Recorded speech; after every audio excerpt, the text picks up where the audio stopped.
Los seguidores de Cristo deben ser ejemplos de cortesía. Aunque podamos estar en desacuerdo, no es apropiado ser desagradables. Nuestra postura y comunicaciones relacionadas con temas polémicos no deben ser contenciosas. In the concluding days of his En los mortal últimos días de su ministerio personal, Jesús dio a sus discípulos lo que él llamó un nuevo mandamiento. Ese mandamiento, que repitió 3 veces, era sencillo pero difícil: que os améis los unos a los otros como yo os he amado. La enseñanza de amarse los unos a los otros había sido una enseñanza esencial del ministerio del Salvador. El segundo gran mandamiento era: amarás a tu prójimo como a ti mismo. Jesús incluso enseñó: amad a vuestros enemigos. Pero el mandamiento de amar a los demás, tal como Él había amado a su rebaño, fue para sus discípulos y para nosotros un desafío singular. De hecho, nos enseñó el presidente Monson el abril pasado: el amor es la esencia misma del Evangelio y Jesucristo es nuestro ejemplo. Su vida fue un legado de amor. ¿Por qué es tan difícil sentir amor cristiano los unos por los otros? Es difícil porque debemos vivir entre aquellos que no comparten nuestras creencias, valores y obligaciones de los convenios. En su gran oración intercesora que hizo poco antes de su crucifixión, Jesús oró por sus seguidores. Yo les he dado tu palabra y el mundo los aborreció, porque no son del mundo, como tampoco yo soy del mundo. Después suplicó al Padre: no ruego que los quites del mundo, sino que los guardes del mal. Debemos vivir en el mundo, pero no ser del mundo. Debemos vivir en el mundo porque, como Jesús enseñó en una parábola, su reino es semejante a la levadura, cuya función es leudar toda la masa con su influencia. Sus seguidores no pueden hacer esto si solo se relacionan con personas que compartan sus creencias y prácticas. No obstante, el Salvador enseñó que si lo amamos, guardaremos sus mandamientos. El Evangelio tiene muchas enseñanzas en cuanto a guardar los mandamientos mientras vivimos entre personas que tienen diferentes creencias y prácticas. Las enseñanzas relacionadas con la contención son fundamentales. Cuando el Cristo resucitado encontró a los nefitas que disputaban sobre la manera del bautismo, Él dio instrucciones claras en cuanto a cómo se debía efectuar esa ordenanza. Después enseñó este gran principio: no habrá disputas entre vosotros, como hasta ahora ha habido, ni habrá disputas entre vosotros concernientes a los puntos de mi doctrina, como hasta aquí las ha habido. Porque en verdad os digo que aquel que tiene el espíritu de contención no es mío, sino es del diablo, que es el padre de la contención. Y él irrita los corazones de los hombres para que contiendan con ira unos con otros. He aquí, mi doctrina es esta: que se acaben tales cosas. El Salvador no limitó su advertencia contra la contención a aquellos que no estaban guardando el mandamiento del bautismo. Él prohibió la contención por parte de cualquier persona. Incluso aquellos que guardan los mandamientos no deben irritar los corazones de los hombres para que contiendan con ira. El padre de la contención es el diablo. El Salvador es el príncipe de paz. De igual manera, la Biblia nos enseña que los sabios apartan la ira. Los apóstoles de los primeros días enseñaron que debemos seguir lo que conduce a la paz y hablar la verdad en amor, porque la ira del hombre no produce la justicia de Dios. En la revelación moderna, el Señor mandó que las buenas nuevas del Evangelio restaurado se debían declarar a cada hombre a su vecino con mansedumbre y humildad, con toda humildad, no denigrando a los que denigran. Aún al procurar ser humildes y evitar la contención, no debemos abandonar ni debilitar nuestro compromiso a las verdades que comprendemos. No debemos ceder en nuestra postura ni en nuestros valores. El Evangelio de Jesucristo y los convenios que hemos hecho inevitablemente nos colocan como combatientes en la eterna batalla entre la verdad y el error. En esa batalla no hay un punto medio. El Salvador mostró el camino cuando sus adversarios lo confrontaron con la mujer que había sido sorprendida en el acto mismo de adulterio. Cuando se les avergonzó por su propia hipocresía, los que le acusaban se alejaron y dejaron solo a Jesús con la mujer. Él la trató con bondad al negarse a condenarla en ese momento, pero a la vez le indicó firmemente: no peques más. Es necesario tener bondad amorosa, pero un seguidor de Cristo, al igual que el Maestro, será firme en la verdad. Al igual que el Salvador, sus seguidores a veces enfrentarán a una conducta pecaminosa y hoy día, cuando defienden lo bueno de lo malo según su entendimiento, a veces se les tilda de intolerantes o fanáticos. Muchos de los valores y las prácticas mundanas presentan ese tipo de desafío para los santos de los últimos días.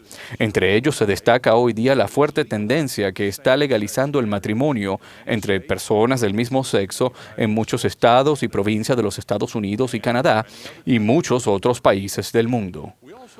También vivimos entre personas que no creen en el matrimonio. Algunos no creen en tener hijos. Otros se oponen a cualquier restricción que se imponga a la pornografía o a las drogas peligrosas. Otro ejemplo que reconocerán la mayoría de los creyentes es el desafío de vivir con un cónyuge o familiar que no sea creyente o el relacionarse con compañeros de trabajo y otros que no sean creyentes. En lugares que han sido dedicados, como los templos, los centros de adoración y nuestros propios hogares, debemos enseñar la verdad y los mandamientos sencilla y completamente según nuestro entendimiento de ellos en el plan de salvación que ha sido revelado en el Evangelio restaurado. Nuestro deber de hacerlo está protegido por las garantías constitucionales de la libertad de expresión y la libertad religiosa, así como por las leyes de privacidad que se practican incluso en países que no tienen garantías constitucionales formales. En público, lo que las personas religiosas digan y hagan implican otras consideraciones. El libre ejercicio de la religión protege la mayoría de los actos públicos, pero está sujeto a restricciones que son necesarias para dar cabida a las creencias y a las prácticas de los demás. Las leyes pueden prohibir la conducta que por lo general se reconoce como equivocada o inaceptable, como la explotación sexual y la violencia u otra conducta terrorista, incluso cuando la llevan a cabo extremistas en el nombre de la religión. A pesar de que esto no sea aceptable a algunos creyentes, a veces tenemos que soportarlo. Y esto, por lo que un profeta del libro de Mormón llamó la elección del pueblo. Sobre el tema del diálogo público, todos debemos seguir las enseñanzas del Evangelio de amar a nuestro prójimo y evitar la contención. Los seguidores de Cristo deben ser ejemplos de cortesía. Debemos amar a todas las personas, ser buenos oyentes y demostrar interés por sus creencias sinceras. Aunque podamos estar en desacuerdo, no es apropiado ser desagradables. Nuestra postura y comunicaciones relacionadas con temas polémicos no deben ser contenciosas. Debemos ser prudentes al explicar y procurar nuestras posturas y al ejercer nuestra influencia. Al hacerlo, pedimos que los demás no se sientan ofendidos por nuestras sinceras creencias religiosas y el libre ejercicio de nuestra religión. Exhortamos a todos para que pongamos en práctica la regla de oro del Salvador. Las cosas que queráis que los hombres hagan con vosotros, así también haced vosotros con ellos. Cuando nuestras posturas no sean convincentes ante la oposición, debemos aceptar con gentileza los resultados desfavorables y poner en práctica la cortesía con nuestros adversarios. En cualquier caso, debemos ser personas de buena voluntad hacia todos, rechazando la persecución en cualquiera de sus formas, incluyendo la persecución basada en raza, origen étnico, creencia religiosa o incredulidad, y diferencias en la orientación sexual. He hablado sobre principios generales. Ahora hablaré en cuanto a la forma en que esos principios se deben llevar a la práctica en una variedad de circunstancias comunes en las que las enseñanzas del Salvador se deben seguir con más fidelidad. Empiezo con lo que nuestros niños pequeños aprenden en sus actividades de juego. Con muchas frecuencias, las personas de aquí de Utah que no son mormonas se han sentido ofendidas cuando algunos de nuestros miembros se han distanciado de ellas y no permiten que sus hijos se hagan amigos de sus niños de otras religiones. Seguramente podemos enseñar a nuestros hijos valores y normas de comportamiento sin que se alejen ni muestren falta de respeto hacia cualquier persona que sea diferente.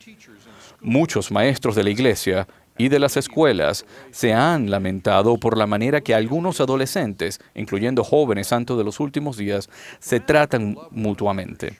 El mandamiento de amarse unos a otros ciertamente incluye el amor y el respeto entre diferentes religiones, razas o niveles culturales y económicos. Desafiamos a todos los jóvenes a que eviten el acoso, los insultos o el lenguaje y las prácticas que de manera deliberada causen dolor a los demás. Todas esas cosas quebrantan el mandamiento del Salvador de amarse los unos a los otros. El Salvador enseñó que la contención es una herramienta del diablo. Eso ciertamente nos enseña en cuanto al lenguaje y a la práctica de la política en la actualidad. El vivir con diferencias políticas es esencial para la política, pero las diferencias políticas no tienen que conllevar ataques personales que interfieran con el proceso del gobierno y castiguen a los participantes. Todos debemos deshacernos de las comunicaciones llenas de odio y practicar la cortesía hacia las diferencias de opinión. El entorno más importante donde evitar la contención y practicar el respeto por las diferencias es en nuestros hogares y en nuestras relaciones familiares. Las diferencias son inevitables, algunas leves y otras mayores.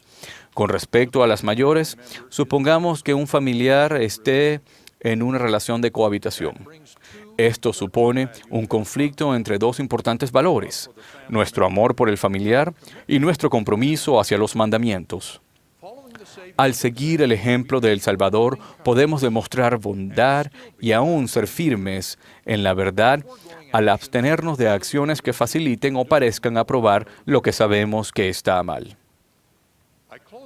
Finalizo con otro ejemplo de una relación familiar.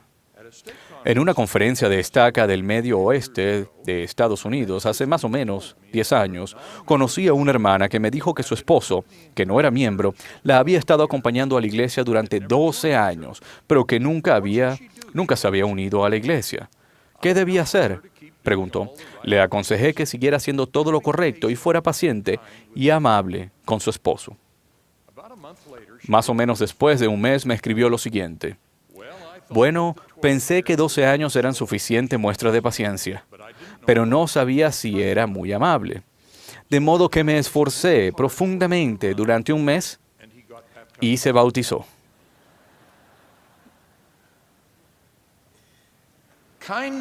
La bondad es algo potente, en especial en un entorno familiar. En la carta continuó. Me estoy esforzando aún más para ser bondadosa porque nos estamos preparando para sellarnos en el templo este año. 6 años más tarde me escribió otra vez. A mi esposo lo acaban de llamar y apartar como obispo de nuestro barrio. En tantas relaciones y circunstancias de la vida, debemos vivir con diferencias. En los casos de vital importancia, no debemos negar ni abandonar nuestra opinión respecto a esas diferencias. Pero como seguidores de Cristo, debemos vivir en paz con los demás que no compartan nuestros valores ni acepten las enseñanzas sobre las que ellos se basan. El plan de salvación del Padre, el que conocemos por medio de la revelación profética, nos coloca en una situación terrenal en la que debemos guardar sus mandamientos. Eso incluye amar a nuestro prójimo de diversas culturas y creencias, así como Él nos ha amado. Tal como enseñó un profeta del Libro de Mormón, debemos seguir adelante teniendo amor por Dios y por todos los hombres.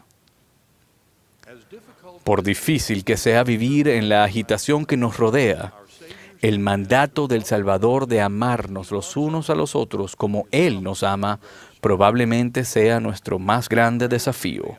Ruego que podamos comprender esto y procuremos vivirlo en todas nuestras relaciones y actividades. En el nombre de Jesucristo. Amén.